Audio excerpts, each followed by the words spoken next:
Bonjour et bienvenue sur la chaîne YouTube de notre église pour ce nouveau message vidéo. Cela ne vous a pas échappé, depuis le début de la crise du Covid-19, on ne parle que des masques, on ne parle que de ça, et c'est un sujet qui va venir encore à l'heure du déconfinement. Sûrement qu'on va devoir porter tous des masques. On remarque que les rares fois même où on doit sortir, certains ont déjà commencé à en porter. Peut-être que vous avez commencé à en porter. En tout cas, la pensée ce matin, ce n'est pas de remettre en question le port du masque, de rentrer dans ce débat-là. La pensée, c'est de se dire que si nous devons porter un masque sur notre visage, attention à ne pas en porter sur notre cœur. Autrement dit, bas les masques.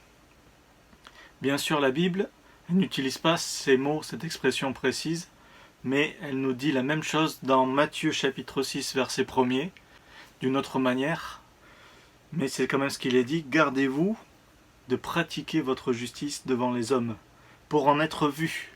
Autrement, vous n'aurez point de récompense auprès de votre Père qui est dans les cieux. » Autrement dit, gardez-vous de faire de la justice un masque.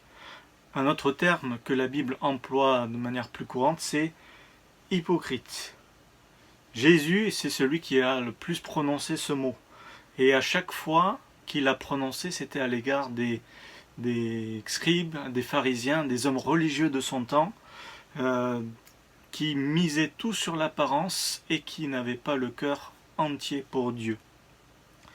Pour les Grecs de l'époque de Jésus et même avant, l'hypocrite c'était le mot qui au théâtre est désigné celui qui donne une réponse, c'est-à-dire en fait l'acteur, le comédien. À l'époque, l'acteur grec, il portait un masque peint pour représenter un personnage. Et c'est ça qui a fait que, avec le temps, hypocrite a désigné celui qui tentait de dissimuler sa véritable identité. Celui qui joue un rôle, celui qui fait semblant d'être quelqu'un qu'il n'est pas, celui qui agit avec un masque qui couvre son visage. L'hypocrisie, par contre, utilise toujours un masque, une vertu, quelque chose pour se cacher, se camoufler. Attention, ce n'est pas parce que Jésus dénonce l'hypocrisie qu'il faut rejeter en bloc ce derrière quoi se cache l'hypocrite. Imaginez par exemple que vous trouvez un billet. Il ressemble beaucoup à un vrai, mais quand vous y regardez de plus près, vous apercevez que c'est un faux. Est-ce pour autant, parce que vous avez trouvé un faux billet, que vous allez jeter tous les vrais billets que vous avez dans le porte-monnaie? Bien sûr que non. Et de la même manière, ce n'est pas parce qu'il y a des hypocrites qu'il faut jeter tout en bloc de la foi. Mais au contraire, il faut s'attacher à utiliser les vertus de la bonne manière, utiliser les attitudes de la bonne manière. C'est exactement ce que fait Jésus dans ce passage de Matthieu 6 et dans beaucoup d'autres, où il insiste sur la bonne manière d'agir. Mais il y a des masques, il y a des choses que les hypocrites utilisent, il y a des attitudes que les hypocrites utilisent pour se cacher. Alors, dans ce passage, voyons trois masques. Le masque de la générosité, le masque de la piété, le masque de la sobriété. Et c'est bon de réaliser que dans les temps qui courent, le Seigneur nous demande de ne pas être des hypocrites, mais d'être des véritables disciples. Le masque de la générosité. Quand la générosité n'est qu'un masque. On lit dans Matthieu 6, verset 2, « Lors donc que tu fais l'aumône, ne sonne pas de la trompette devant toi, comme font les hypocrites dans les synagogues et dans les rues, afin d'être glorifiés par les hommes. Je vous le dis en vérité, ils ont leur récompense. Mais quand tu fais l'aumône, que ta main gauche ne sache pas ce que fait ta main droite, afin que ton aumône se fasse en secret, et ton Père qui voit dans le secret te le rendra. » Du temps de Jésus, il y avait des gens qui donnaient l'aumône, mais qui ne le faisaient pas pour aider celui qui était dans le besoin. Ils le faisaient pour que les autres puissent les applaudir. S'il n'y avait personne pour les voir, alors ils ne faisaient rien. Ça, c'est porter le masque de la générosité. C'est être hypocrite. Mais Jésus nous appelle à être vraiment généreux. La personne généreuse agit avec discrétion. L'important pour Dieu, ce n'est pas le montant qu'on donne, mais c'est le motif, le pourquoi est-ce qu'on donne. Le croyant doit agir avec cette bienveillance, cette volonté de faire du bien, et de la manière à ce que, autant qu'il le peut, seul Dieu sache, seul Dieu puisse voir finalement ce qu'il a fait. Si nous faisons ainsi, Jésus nous promet que le Père nous récompensera. La récompense de Dieu vaut mieux que celle des hommes. Il y a un autre passage qui l'explique cela, Matthieu 23, Malheur à vous, scribes et pharisiens hypocrites, parce que vous payez la dîme de la menthe, de l'ânette et du cumin, et que vous laissez ce qui est le plus important dans la loi, la justice, la miséricorde et la fidélité. C'est là ce qu'il fallait pratiquer sans négliger les autres choses. Là encore, les hypocrites se cachent derrière le masque de la générosité. Je paye le 10e de toutes les herbes et les aromates de mon jardin. Quelle générosité, quel souci du détail dans leur don pour Dieu. Mais ils oublient l'essentiel, ces personnes. Être juste, miséricordieux, fidèle, ça c'est les choses qui plaisent à Dieu. Dieu nous demande d'abord de chercher son royaume et sa justice. Ensuite, on peut lui apporter ce que l'on a à cœur. Alors jetons le masque de la générosité et soyons vraiment généreux, à la mesure dont nous le pouvons bien sûr, dans les temps que nous vivons. Développons en tout cas cette générosité qui vient du cœur. Un autre masque, c'est le masque de la piété, quand la piété n'est qu'un masque. On lit dans Matthieu 6, verset 5, « Lorsque vous priez, ne soyez pas comme les hypocrites qui aiment à prier debout dans les synagogues et au coin des rues, pour être vus des hommes. Je vous le dis, en vérité, ils reçoivent leur récompense. » Là encore, on voit des gens très pieux. Ils n'ont pas honte de prier devant les autres, que ce soit dans la rue, que ce soit dans l'église, la synagogue d'aujourd'hui. Ils parlent bien, ils ne bafouillent pas. Mais pourquoi est-ce qu'ils prient? Pourquoi est-ce qu'ils font ça? Le texte dit clairement, c'est pour être vu des hommes. Alors je vous pose la question, à quoi sert la prière? À être vu des hommes ou à être entendu du ciel par notre Seigneur? Bien sûr que nous préférons tous que nos prières soient entendues et exaucées par notre Seigneur. D'ailleurs, Jésus ajoute dans Matthieu 23, 14, « Malheur à vous, scribes et pharisiens hypocrites, parce que vous dévorez les maisons des veuves et que vous faites, pour l'apparence, de longues prières. À cause de cela, vous serez jugés plus sévèrement. Quand la prière est faite pour camoufler la méchanceté, alors ça risque de finir mal. Autant Dieu transforme les malédictions de ceux qui persécutent ses enfants injustement en bénédiction, autant Dieu transforme les prières hypocrites en jugement contre ceux qui les prononcent. Alors ne soyons pas hypocrites. Il y avait un professeur d'éthique d'une grande université américaine qui assistait à un congrès avec un collègue. Et il parlait, il mangeait au restaurant ensemble, et avec ce collègue qui était philosophe, ils discutaient des questions profondes de vérité, de morale, de belles discussions. Et puis avant de quitter la table, le professeur se met à prendre les couverts en argent qui étaient là au resto et il les met dans sa poche. Et puis son collègue le regarde avec un air perplexe et il lui explique donc: j'enseigne l'éthique seulement, mais j'ai besoin de ces cuillères. Ne soyons pas des moralisateurs à l'image de cet homme, des gens qui donnent des leçons aux autres, mais qui ne vivent pas ce qu'ils disent, mais vivons tout ce que nous disons.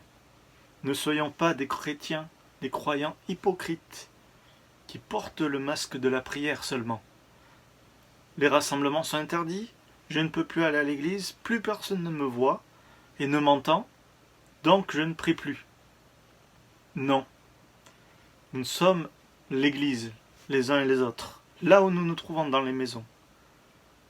Et Jésus nous appelle à être des intercesseurs, particulièrement dans les temps que nous vivons. D'ailleurs, la suite du verset de Matthieu 6 nous dit, au verset 6, « Mais quand tu pries, entre dans ta chambre, ferme ta porte et prie ton Père qui est là, dans le lieu secret. Et ton Père qui voit dans le secret te le rendra. » Le confinement, il a des contraintes. Mais il y a un avantage. Nous n'avons pas besoin de rentrer dans nos maisons et de fermer la porte, car on y est déjà. Alors il ne nous reste plus qu'à prier. Et il est dit, Jésus le précise, notre Père nous le rendra, car il voit dans le secret. Combien cette parole elle est réconfortante. C'est une parole qui me touche à chaque fois que je la lis. Dieu nous voit chacun dans le secret de nos maisons. Et il nous rendra toutes les prières que nous faisons monter vers lui. Alors n'ayons pas l'apparence de la piété. Jetons le masque de la piété et faisons monter vers notre Père des prières qui viennent du fond de notre cœur. Le dernier masque de ce passage, c'est le masque de la sobriété. Quand la sobriété n'est qu'un masque. Lorsque vous jeûnez, ne prenez pas un air triste comme les hypocrites qui se rendent le visage tout défait pour montrer aux hommes qu'ils jeûnent. Je vous le dis, en vérité, ils reçoivent leur récompense. Le jeûne n'est pas fait pour attirer l'attention sur nous, sur notre sobriété, sur notre capacité à maîtriser nos appétits, nos désirs. Mais regardez ce qu'il est dit au verset 17. Quand tu jeûnes, parfume ta tête et lave ton visage, afin de ne pas montrer aux hommes que tu jeûnes, mais à ton Père qui est là dans le lieu secret. Et ton Père qui voit dans le secret te le rendra. Le jeûne, il est fait non pas pour attirer l'attention sur nous, mais pour que Dieu le voie et que Dieu nous le rende. Le jeûne est un temps mis à part pour Dieu, afin de le chercher avec vérité, en esprit et en vérité, et avec profondeur. Un autre texte nous dit ceci, Matthieu 15, 4. « Car Dieu a dit, honore ton père et ta mère, et celui qui maudira son père ou sa mère sera puni de mort. Mais vous, vous dites, celui qui dira à son père ou à sa mère, ce dont j'aurais pu t'assister est une oblation à Dieu, n'est pas tenu d'honorer son père ou sa mère. Ainsi vous annulez la parole de Dieu au profit de votre tradition. Hypocrite, Ésaïe a bien prophétisé sur vous, quand il a dit, ce peuple m'honore des lèvres, mais son cœur est éloigné de moi. C'est en vain qu'il me rende un culte en enseignant des doctrines qui ne sont que des préceptes humains.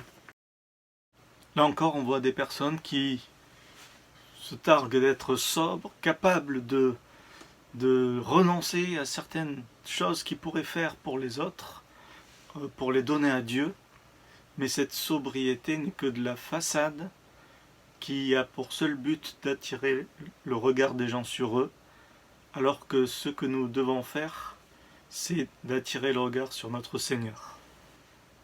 Alors que je méditais sur ces versets qu'on vient de lire, je pensais que, vu notre contexte actuel, on cherche tous, à un moment donné, des prédications sur Internet. Mais combien on a besoin d'être attentif à discerner ce qui est de la parole de Dieu, de ce qui n'est que des préceptes d'hommes. Soyons attentifs à ce que nous écoutons. N'acceptons pas tout en bloc, parce que quelqu'un dit qu'il parle de la part de Dieu. Ce n'est pas parce que quelqu'un fait une belle déclaration, en mettant le ton et la forme, que c'est vrai. Attention à ceux qui prêchent, par exemple, sur des rumeurs, sur des hypothèses, sur des choses qu'on ne sait pas si elles sont vraies ou pas. Écoutons plutôt ceux qui prêchent sur la parole de Dieu et les vérités de la parole de Dieu. Quand quelqu'un dit quelque chose, posons-nous la question, mais qu'est-ce qui me prouve que ce que tu dis est vrai? Attention à ceux qui prêchent sur des sujets d'actualité brûlantes qui vont attirer notre attention. Préférons écouter ceux qui prêchent sur les choses peut-être plus simples et moins attirantes des commandements de la parole de Dieu, mais qui sont tellement essentiels pour notre foi. Ces choses-là ne plaisent pas à notre chair, mais pourtant c'est ce que le Seigneur veut pour nous, veut nous donner.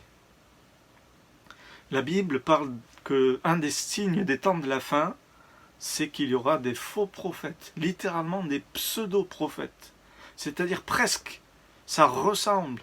Quand on regarde vite fait, on a l'impression que c'est la même chose, mais quand on s'approche, on s'aperçoit que c'est pas la même chose. Comment savoir si ce que l'on entend est biblique ou pas? Ben, c'est simplement en le comparant à l'enseignement de la parole de Dieu. Est-ce que la prédication que j'écoute, c'est la parole de Dieu? Ou est-ce que c'est l'opinion du prédicateur? Est-ce que c'est le raisonnement du prédicateur? Est-ce que c'est les hypothèses, les suppositions du prédicateur? La foi vient de ce que l'on entend de la parole de Christ et pas des raisonnements humains. Alors mettons notre foi dans la parole de Christ. Pour terminer, posons-nous cette question. Que voulons-nous être? Des coupes propres à l'extérieur, nettoyées au dehors, mais pleines de rapines et de méchanceté à l'intérieur?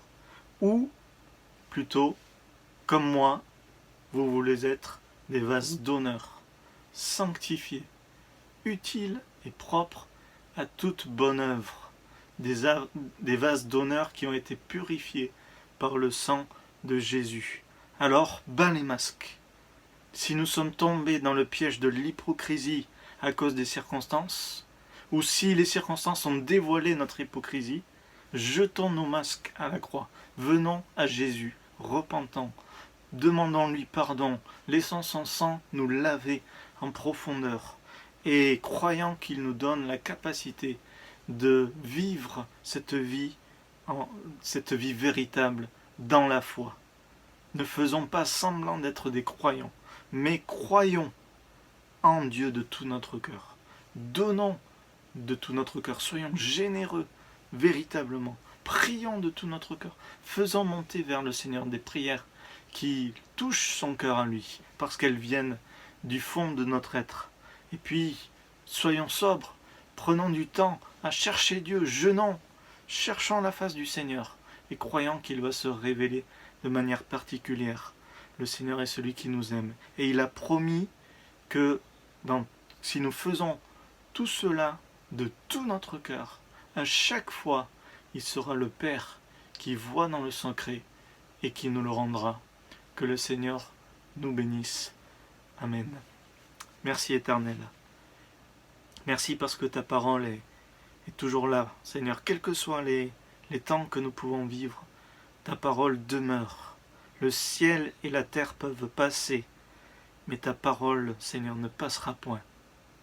Merci parce que dans les temps troubles que nous vivons, nous avons la paix qui nous est donnée par tes promesses, les promesses de ta parole.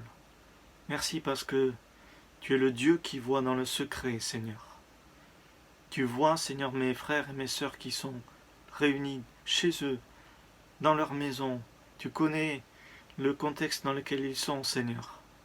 Et tu es le Dieu qui veut leur rendre toutes les fois où ils ont fait ces choses devant toi, non pas pour être vus des hommes, mais pour être vus de toi, Seigneur. Merci d'être ce Dieu-là qui ne regarde pas à l'apparence. Merci d'être de ce Dieu-là qui ne regarde pas à ceux qui frappent les regards, mais qui regarde au cœur. Merci, Seigneur, et que dans ces moments que nous vivons maintenant, Seigneur, tu puisses encore par ton Saint-Esprit nous visiter de ta présence, nous remplir de ta paix, nous faire abonder par ton amour dans notre cœur, Seigneur, afin que nous soyons des gens généreux, des gens fervents, agissant pour ton royaume, quel que soit ce que nous pouvons vivre. Que ton nom soit béni, Seigneur. Amen.